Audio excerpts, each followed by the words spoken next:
আজকের এই ভিডিওতে আমি ফটোশপের সেরা মানে টপ লেভেলের 5টা টিপস এন্ড ট্রিক্স আপনাদের সাথে শেয়ার করব। যে 5টা টিপস এন্ড ট্রিক্স আমি এখন পর্যন্ত শেয়ার করিনি, অথবা আপনি হয়তো এই 5টা টিপস সম্পর্কে জানেনই না। আমরা যারা ফটোশপ ডেইলি ব্যবহার করছি, মানে প্রতিনিয়ত যারা ফটোশপ দিয়ে বিভিন্ন ধরনের ডিজাইন করতেছি, সো আমাদের বিভিন্ন ধরনের শর্টকাট ওয়ে দরকার হয়। আমরা খুঁজি, অনেক সময় সেটা পাই না অথবা আমাদের জানা নেই। তো এই শর্টকাটগুলো মানে এই টিপস অ্যান্ড ট্রিক্সগুলো আপনি যত বেশি জানবেন, তত বেশি কোনো একটা সফটওয়্যারের সম্পর্কে, কোনো একটা সফটওয়্যারের ব্যাপারে আপনার যেটাকে আমরা আধিপত্য বলি বা কন্ট্রোল বলি, সেটা আরও বেশি হবে, মানে বেশি আপনি কন্ট্রোলে যেতে পারবেন।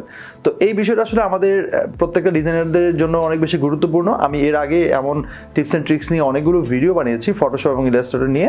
সো আজকেরটা একটু এক্সট্রাঅর্ডিনারি হতে যাচ্ছে এবং একটু ডিফারেন্ট বা একটু এক্সেপশনাল, যেখানে হচ্ছে আমি আরও বেশি অ্যানালাইসিস করেছি, আরও বেশি রিসার্চ করে 5টা সেরা টিপস অ্যান্ড ট্রিক্স মানে সুপার টিপস আমি আপনাদের সাথে শেয়ার করব। সো পুরো ভিডিওটা আপনি দেখবেন, অবশ্যই দেখবেন, এবং দেখলে আমার মনে হয় আপনার কাছে আরও বেশি ইজি হবে ফটোশপটা, এবং আপনি আরও ফার্স্ট ওয়েতে বিভিন্ন ধরনের ডিজাইনের কাজে আপনি লাগাতে পারবেন। সো একদম কথা বাড়াবো না, সরাসরি ভিডিওতে চলে যাব। আর ভিডিও শুরু করার আগে বরাবরের মতোই একটাই কথা, সেটা হচ্ছে আমার ভিডিওগুলো যদি আপনাদের ভালো লাগে, অথবা যদি আপনারা আমার ভিডিওগুলো সবসময় দেখতে চান বা মিস করতে না চান, তাহলে চ্যানেলটি এখনই সাবস্ক্রাইব করে ফেলুন এবং পাশে থাকা বেল আইকনে ক্লিক করে রাখুন। তাহলে আপনি সবার আগে নোটিফিকেশন পেয়ে যাবেন। তো ফিরে আসছি ছোট একটা ইন্ট্রোর পর, সাথেই থাকুন।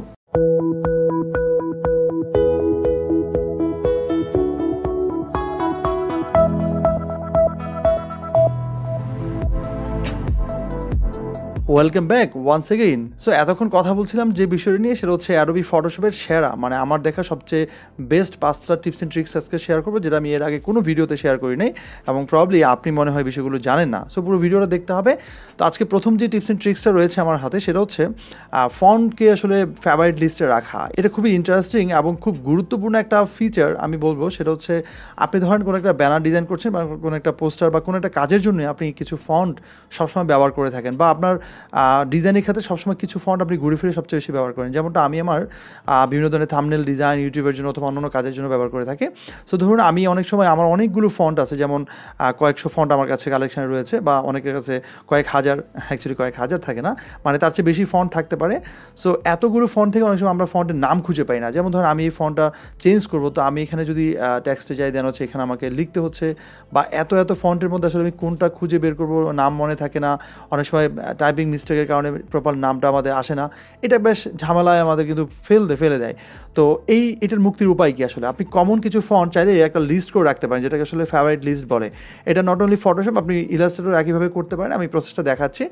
সো এখানে একটা স্টার মার্ক রয়েছে, মানে স্টার আইকন রয়েছে, সেটা হচ্ছে অ্যাকচুয়ালি ফেভারিট ফন্টসের জন্য। সো এখানে যদি ক্লিক করে দেখা যাবে যে আমার অনেকগুলো বাংলা ফন্ট, যেগুলো আমি সবচেয়ে বেশি ব্যবহার করি। অ্যাকচুয়ালি আমি বাংলা ফন্টগুলোর নাম ভুলে যাই, কারণ নামগুলো একটু ডিফারেন্ট থাকে, যেমন ব্রহ্মপুত্র, তারপর হচ্ছে বিভিন্ন ধরনের সুতুনিয়ামজি হাবিজাবি নামগুলো থাকে একটু বেশি।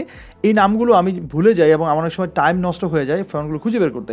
সেই জন্য আমি যেটা করেছি, বাংলা ফন্টগুলো একটা ফেভারিট লিস্ট করে ফেলছি, এবং সেখান থেকে যখন যেটা আমার ইচ্ছা হয় আমি এভাবে টুইক করে মানে দেখতে পারি কোন ডিজাইনটা আমার মানে কোন মানে ফন্ট স্টাইলটা আমার কাছে ভালো লাগছে বা কোনটা আমি নিতে যাচ্ছি, এরকম আমি সেটাকে কনফার্ম করে দিচ্ছি। এইভাবে আপনি চাইলে কিন্তু এখানে এই লিস্টগুলো করে ফেলতে পারেন।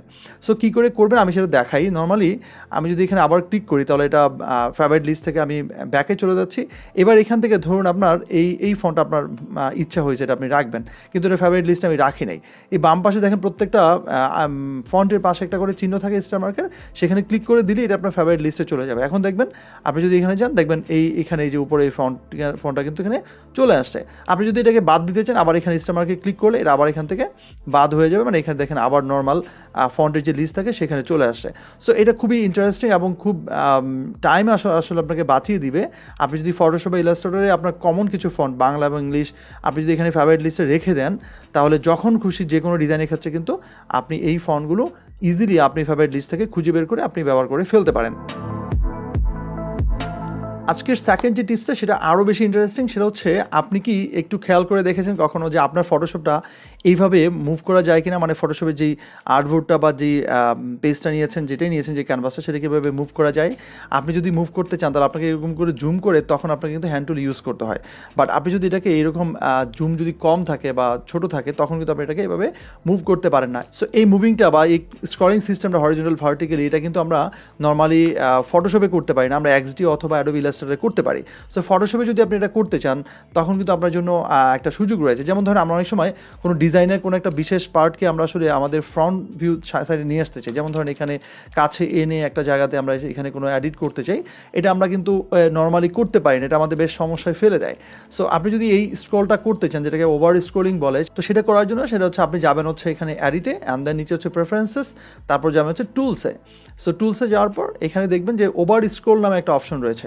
সো ওভার স্ক্রোলটা আপনি যদি আনচেক করে দেন তাহলে নর্মাল যেরকম আপনার এখানে আছে সেরকমই থাকবে, আর যখন আপনি চেক করে দেন তখন এই ব্যাপারটা এভাবে ঘটবে। যেমন আমি এখন আনচেক করে দেখাচ্ছি, এবার আপনি চাইলে কিন্তু এটা মুভ করতে পারবেন না, অনেক বেশি জুম করে তারপর এটাকে মুভ করে একটা জায়গায় স্ক্রল করতে হবে, বা এখানে আসলে হরিজন্টাল ভার্টিক্যাল আপনি মুভ করতে পারছেন। এটা নর্মালি এরকম ছোট থাকলে আপনি পারছেন না। সো এটা এনেবল করে দিলে আমার মনে হয় আপনার কাজটা অনেক বেশি সহজ হয়ে যাচ্ছে। এখান থেকে এডিট, দেন হচ্ছে এখানে প্রেফারেন্সেস, অ্যান্ড দেন হচ্ছে টুলস প্যানেল থেকে আমি নর্মালি এটাকে ওভার স্ক্রলটা এনেবল করে দিয়ে ওকে দিয়ে দিলে এবার এটাকে আমি ইজিলি যে কোনো জায়গায় মুভ করে রেখে দিতে পারছি। নাম্বার 3, আজকে নাম্বার 3তে যেই স্পেশাল টিপসটা আমি আপনাদের সাথে শেয়ার করবো সেটা হচ্ছে ডিরেক্টলি কোনো লেয়ারকে আপনি এক্সপোর্ট করতে পারবেন। নর্মালি আমরা কোনো কিছু এক্সপোর্ট করতে চাইলে ফাইলে যাই, দেন হচ্ছে আমরা এক্সপোর্ট থেকে আমরা যে কোনো একটা অপশন চুজ করে এক্সপোর্ট করি।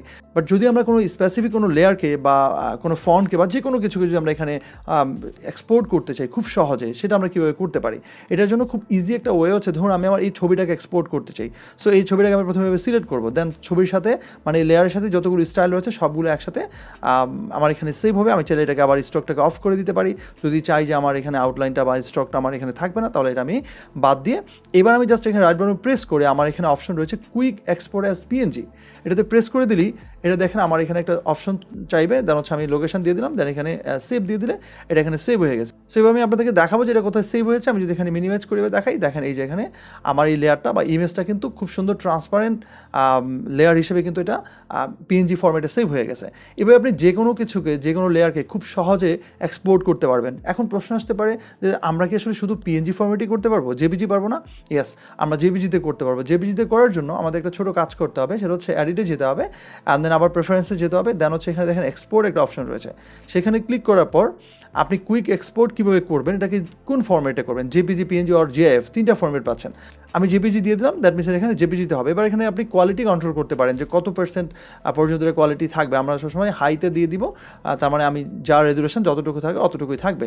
তার নিচে দেখেন ask where two export is time, মানে আপনি যতবার সেভ করবেন ততবার আপনাকে জানতে চাইবে যে কোন লোকেশনে সেভ করবেন, অথবা আপনি যে কোনো একটা জায়গাতে সেভ করতে চাইলে, যেমন অ্যাসেটস ফোল্ডার যদি থাকে সেখানে আপনি চাইলে এটা ফিক্স করে দিতে পারেন। তো নর্মালি আমার মনে হয় এটা আস্ক করাটাই বেটার, কারণ আপনি নির্দিষ্ট ফোল্ডার চুজ করে বারবার আপনি সেভ করতে পারবেন। এবার যদি ওকে দিয়ে দিই, এবার দেখেন আমি এতক্ষণ তো শুধু একটা লেয়ারকে দেখালাম, আমরা কিন্তু চাইলে একটা গ্রুপকে একইভাবে আমরা হচ্ছে এক্সপোর্ট করতে পারি।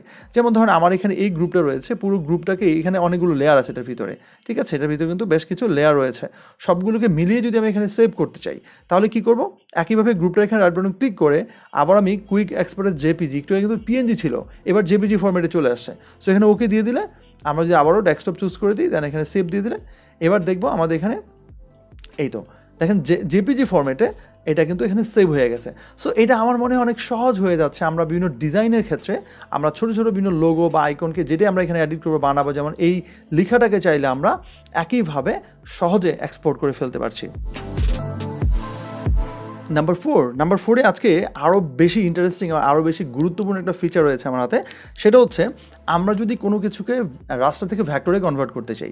যদিও ফটোশপ সবসময় রাস্টার নিয়ে কাজ করে, বাট অ্যাজ লাইক ভ্যাক্টরের মতো অনেক হাই কোয়ালিটি যদি কোনো কিছুকে কনভার্ট করে ফেলতে চাই, একটা জেপিজি ইমেজকে বা পিএনজি ফরম্যাট ইমেজকে বা কোনো একটা লেয়ারকে বা রাস্টার লেয়ারকে, যেমন এখানে পুরো একটা ইমেজ রয়েছে, আমরা চাচ্ছি এখানে যে মিনারটা রয়েছে বা যেই সুন্দর একটা মডেল রয়েছে এটাকে আমরা বিভিন্নভাবে কাজে লাগাতে চাই, বাট এখানে কিন্তু আমরা চাইলে কালার করতে পারবো না। আবার এটাকে আমরা যদি ক্লিপিং করতে চাই প্যান টুল দিয়ে অনেক সময় লাগবে, ইভেন মাঝখানে এখানে ওয়াটারমার্ক রয়েছে। সো সব কিছুকে একসাথে কীভাবে সলভ করতে পারি, আবার এটাকে রাস্টার থেকে ভ্যাক্টরে কীভাবে কনভার্ট করতে পারি, কীভাবে এটাকে অনেক বড় বা বিগ বা লার্জ সাইজ আমি এটাকে ট্রান্সফার করতে পারি। সো এই প্রসেসটা আমি আপনাদেরকে খুব সহজে একটা টেকনিক্যালি দেখাবো, যেটা হচ্ছে আপনি হয়তো আগে কখনোই দেখেন নাই। প্রথমত আমরা এটাকে সিলেক্ট করবো, মানে এই যেটুকু আছে এটাকে সিলেক্ট করবো। সো সিলেক্ট করার জন্য আমরা যাবো সেখানে, তো এটাকে ম্যাজিক ওয়ানটাও সিলেক্ট করার পর দেন এখানে ক্লিক করবো। সো ক্লিক করার পর দেখেন পুরোটা সিলেক্ট হয় নাই। তার মানে এখানে হচ্ছে আমাদের টলারেন্সটা বাড়িয়ে দিতে হবে। সো আমি টলারেন্স একটু বাড়িয়ে দিই, মোটামুটি আমি এখানে 70+ রাখলাম। ধরেন 70+ রেখে আমি যদি এটাকে আবারও কন্ট্রোল ডি প্রেস করে দিয়ে ডিসিলেক্ট করে আবার যদি ক্লিক করি, এবার দেখা যাচ্ছে মোটামুটি পুরোটা সিলেক্ট হয়ে গেছে। সো আপনি কয়েকবার ট্রাই করবেন যে কতটুকু টলারেন্স রাখলে এটা পারফেক্টলি সিলেক্ট হয়। তো আমি এটা সিলেক্ট করে ফেলছি। এবার আমার যে কাজটা হবে সেটা হচ্ছে আমি এখানে রাইট বাটন ক্লিক করে নিচে দেখেন মেক ওয়ার্ক পাথ, মানে এটাকে আমি ওয়ার্ক পাথে কনভার্ট করে ফেলবো, নর্মালি এটাকে পাথ তৈরি করে ফেলবো। সো ওয়ার্ক পাথে প্রেস করে দিলি এবার এখানে টলারেন্স চাইবে, আপনি চাইলে টলারেন্সটা একটু বাড়িয়ে দিলে এক্সট্রা কিছু জায়গা নিবে। আমি এখানে অ্যাজ ইউজুয়াল 1 অথবা 2 থাকে, আপনি এটাই দিতে পারেন। আমি ওকে দিয়ে দিলাম। এবার দেখেন এটা একটা পাথ তৈরি হয়ে গেছে। সো পাথ তৈরি হয়ে যাওয়ার পর আমাদের কাজটা কি, কাজটা হচ্ছে আমি এটাকে এবার আনলক করে দিব লেয়ারটাকে, দেন এখানে এটাকে হাইড করে দিব, ইনভিজিবল করে দিব। এবার দেখেন পুরোটা একটা পাথ তৈরি হয়ে গেছে। অ্যান্ড দেন আমি যেখানে ক্লিক করি অ্যাডজাস্টমেন্ট লেয়ারে, সেখান থেকে যদি আমি একটা সলিড কালার দিয়ে দিই, সো আপনি আপনার ইচ্ছে মতো যে কোনো একটা কালার এখান থেকে চুজ করতে পারেন। তবে সবসময় ট্রাই করবেন সুন্দর সুন্দর ব্লু কালার দেওয়ার জন্য। আচ্ছা, মজা করলাম, blue is my favourite colour, এটা আপনারা সবাই জানেন। সো ওকে দিয়ে দিলাম। এবার দেখেন এটা পাথ তৈরি হয়ে গেছে। এখন কি করতে পারবেন, আমরা যদি ডিরেক্ট সিলেকশন টুলে যাই তখন দেখেন প্রত্যেকটাকে আপনি এখানে আপনার মতো করে আরও কিছু মডিফাই যদি করার প্রয়োজন হয় আপনি কিন্তু সেটা করতে পারবেন। মানে এটা আপনার নিজের তৈরি করা একটা ক্রিয়েটিভ ডিজাইন হয়ে গেল। আপনি এখন এটা কালার পরিবর্তন করা, এটার বিভিন্ন ধরনের অ্যাঙ্কর পয়েন্টকে ভেজ করে অন্যান্য যেই ধরনের কাজগুলো থাকে সব কিছু আপনি করতে পারবেন, যেহেতু এটা একটা পাথ হয়ে গেছে বা একটা ভ্যাক্টর হয়ে গেছে। সো আপনি ইজিলি এটাকে ট্রান্সফার করে অন্যান্য যে কোনো কালারে নিয়ে যে কোনো জায়গায় ব্যবহার করতে পারছেন। এবং দেখেন এটা মোটামুটি জুম করলে কিন্তু এটা ফেটে যাচ্ছে না, বা আপনি চাইলে এটার ইমেজ কোয়ালিটি যদি আরও বাড়িয়ে দেন, রেজুলেশন যদি আরও বাড়িয়ে দেন ইমেজ সাইজ থেকে, তাহলে দেখা যাবে যে আপনার এটা কিন্তু এখানে আপনি যদি 100 থেকে আমি যদি এখানে 300 করে দিই, তাহলে দেখবেন যে এটা কোয়ালিটি আরও বেশি বেটার হবে এবং অনেক লম্বা সময় পর্যন্ত বা অনেক বেশি আপনি আসলে এটাকে জুম ইন বা জুম আউট করতে পারবেন। এবং এখানে যদি এই পাথটাকে যদি আপনি হাইড করতে চান তাহলে কন্ট্রোল এইচ প্রেস করবেন, তাহলে দেখবেন এটার যে একটা এক্সট্রা পাথ ছিল সেই পাথটা কিন্তু হাইড হয়ে গেছে। আবার কন্ট্রোল এইচ প্রেস করলে পাথটা আবার এখানে অ্যাক্টিভ হয়ে যাবে, আবার এটা চলে আসবে। নাম্বার 5, আজকের সর্বশেষ মানে 5 নাম্বার যে টিপসটা রয়েছে সেই টিপসটা আপনাদের সবার জানা উচিত বলে আমি মনে করি, তাই এটা আমি 5 নাম্বারে রেখেছি। সেটা হচ্ছে, ধরুন আমরা অনেক সময় কোনো একটা ইমেজের উইথ আমরা বড় করতে হয়, কোনো কারণে এটা আসলে আরও লম্বা করতে হয়, হাইটটা কমাতে হয়। সো এই ক্ষেত্রে আমরা আসলে কোন টিপসটা ফলো করি, যেমন ধরুন আমি যদি চাইলে এটাকে ইজিলি এখানে আমি আনলক করে দিয়ে দেন হচ্ছে আমি যদি সি বাটন প্রেস করি, দ্যাট মিনস ক্রপ, এবার আমি ধরুন ডান দিকে বাড়াতে চাই। সো ডান দিকে অনেকটা জায়গা আমি এখানে নিয়ে নিলাম, এখন এই জায়গাটা এখানে বাড়ালাম। বাট আমার ইমেজটা যদি এখন বাড়াতে চাই তাহলে কন্ট্রোল টি প্রেস করে এটা কিন্তু আমাকে বড় করতে হবে। বাট বড় করতে গেলে কিন্তু আমার ইমেজের যে নিচের অংশটা সেটা কেটে যাচ্ছে। আবার আমি এরকমও করতে পারছি না, এভাবে টেনে দিলে কিন্তু খুব বাজে এবং বিশ্রী দেখা যায়, কারণ হচ্ছে এটার পার্সপেক্টিভ যে অ্যাঙ্গেলটা বা রেশিওটা কিন্তু ঠিক থাকে না। সো ইমেজের রেশিও এবং সব কিছু ঠিক রেখে কী করে আমরা এই জায়গাটা ফিল করতে পারি, এটার জন্য একটা টিপস আমি আপনাদের সাথে শেয়ার করতে চাই। সেটা হচ্ছে খুব সহজেই কন্টেন্ট এবার স্কিল একটা নামে একটা ফিচার রয়েছে, সেটা আমরা ফলো করতে পারি। প্রথমে লেসো টুলে যাচ্ছি, রাফ সিলেকশনের জন্য আমি নর্মালি এরকম করে সিলেক্ট করে নিচ্ছি। দেখেন কীভাবে খুব সহজেই সিলেক্ট করা যায়। আমরা এভাবে সিলেক্ট করে নিচ্ছি যতটুকু কাছাকাছি রাখা যায়, এবং এখানে গিয়ে আমি এটাকে সিলেক্ট করে দিলাম। এবার আমরা খুব সহজে একটা কাজ করতে পারি, সেটা হচ্ছে এখানে রাইট বাটন ক্লিক করে আমরা এখানটাকে সেভ করতে পারি, মানে সেভ সিলেকশন, এই সিলেকশনটাকে সেভ করে দিলাম। সো সেভ সিলেকশনে দেওয়ার পর এখানে নাম দিব, ধরুন আমরা নাম দিলাম হচ্ছে মডেল। সো মডেল দিয়ে দিন, আপনার অন্য কোনো নাম দিতে পারেন যার যেটা ইচ্ছা, দেন এখানে ওকে দিয়ে দিলাম, বাকি সব ঠিক থাকলো, ওকে দিয়ে দিলাম। এবার আমি কন্ট্রোল ডি দিয়ে ডিসিলেক্ট করবো। তো এবার এটাকে এই অবস্থায় রেখে আমরা যেটা করবো সেটা হচ্ছে যাবো হচ্ছে এডিট মেনু থেকে, দেন হচ্ছে কন্টেন্ট, এবার স্কেল। এবার যদি এটাকে ড্র্যাগ করে যদি বড় করি তাহলে দেখা যাচ্ছে সেম সমস্যাটাই কিন্তু হচ্ছে, একটা পাশে কিন্তু এটা বড় হয়ে কেমন যেন চ্যাপটা হয়ে যাচ্ছে। সো এটা করা যাবে না। এখানে যেটা করতে হবে সেটা হচ্ছে কন্টেন্ট এবার স্কেলে যাবো ঠিকই, কিন্তু উপরে দেখেন এখানে প্রোটেক্ট একটা অপশন রয়েছে, সেখানে গিয়ে আমরা নাম না দিয়ে এখানে আমরা যে মডেলটা ছিল সেটা আমরা সিলেক্ট করে দেবো। দ্যাট মিনস আপনি অন্য কোনো নাম দিলে সেটাও এখানে চুজ করে থাকতো, আপনি চুজ করে অপশন থাকতো। সো ক্লিক করে দেওয়ার পর এখানে এই ইমেজটাকে মানে এটাকে আপনি সিলেক্ট করবেন আরেকবার। সিলেক্ট করার পর এবার যদি ড্র্যাগ করেন তাহলে দেখবেন আপনি যত বড়ই করেন যত ছোটই করেন আপনার ইমেজ কিন্তু ইমেজের জায়গায় ফিক্সড, শুধুমাত্র আপনার এই উইথটা এখানে কিন্তু ইমেজের মাধ্যমে এক্সটেন্ড হচ্ছে বা বাড়তেছে। That's really amazing. আপনি যদি এটা না ব্যবহার করে থাকেন তাহলে আমি বলবো যে এখনই ট্রাই করে দেখতে পারেন, দেন এখানে এন্টার দিয়ে দেন, দেখবেন খুব সহজে এটা ফিক্সড হয়ে গেছে এবং আপনি বুঝতেই পারবেন না ইমেজটা কীভাবে আসলে এখানে চেঞ্জ হলো। That's really magic. Bonus tips সবসময় আমি আপনাদেরকে একটা দুটো বোনাস দিয়ে থাকি। তো আজকে একটা বোনাস টিপস দিচ্ছি, সেটা হচ্ছে আমরা ধরেন অনেকগুলো ইমেজ নিয়ে যখন কাজ করি বা অনেকগুলো ফাইল নিয়ে কাজ করি, তখন আমাদের এভাবে ক্লিক করে করে বারবার ফাইলগুলো চেঞ্জ করতে হয়।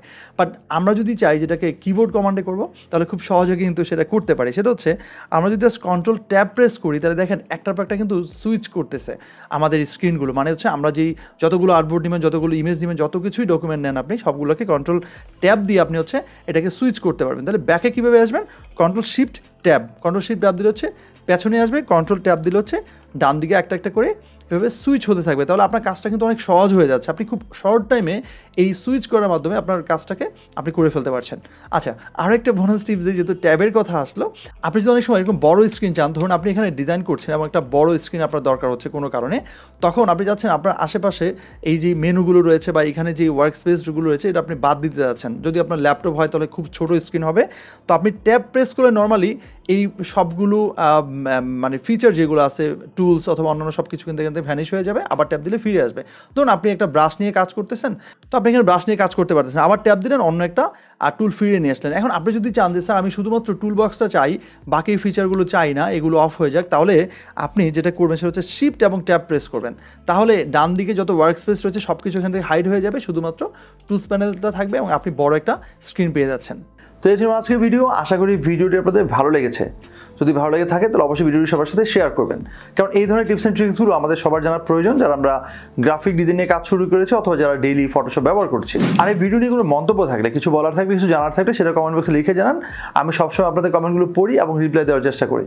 সেই সাথে টেকনোলজি নিয়ে আপনি যত ধরনের ইনফরমেশন দরকার বা যা আপনি জানতে চান অথবা জানাতে চান, আমাদের ফেসবুক গ্রুপে যুক্ত হয়ে সেখানে আপনি লিখতে পারেন। এছাড়া আপনি চাইলে আমার সাথে সরাসরি লাইভ ক্লাসে যুক্ত হতে পারেন। গ্রাফিক ডিজাইন, ইউএক্স অথবা ভিডিও এডিটিংয়ের যে কোনো কোর্সে আমার সাথে অনলাইনে জয়েন হতে পারেন। পৃথিবীর যে কোনো জায়গায় বসে আমার সাথে অনলাইনে কোর্স করতে পারেন এবং আপনার স্কিলটাকে ডেভেলপ করতে পারেন। চাইলে আপনি আমাকে ফেসবুক এবং ইনস্টাগ্রামে ফলো করতে পারেন। সকল কিছু লিঙ্ক এবং ডিটেল ভিডিও ডিসক্রিপশনে দেওয়া আছে, একটু চেক করে নেবেন। দেখা হবে পরবর্তী কোনো ভিডিওতে। সে পর্যন্ত ভালো থাকবেন সবাই। আজকের মতো আমি জয় সাইন আউট করছি। আল্লাহ হাফেজ।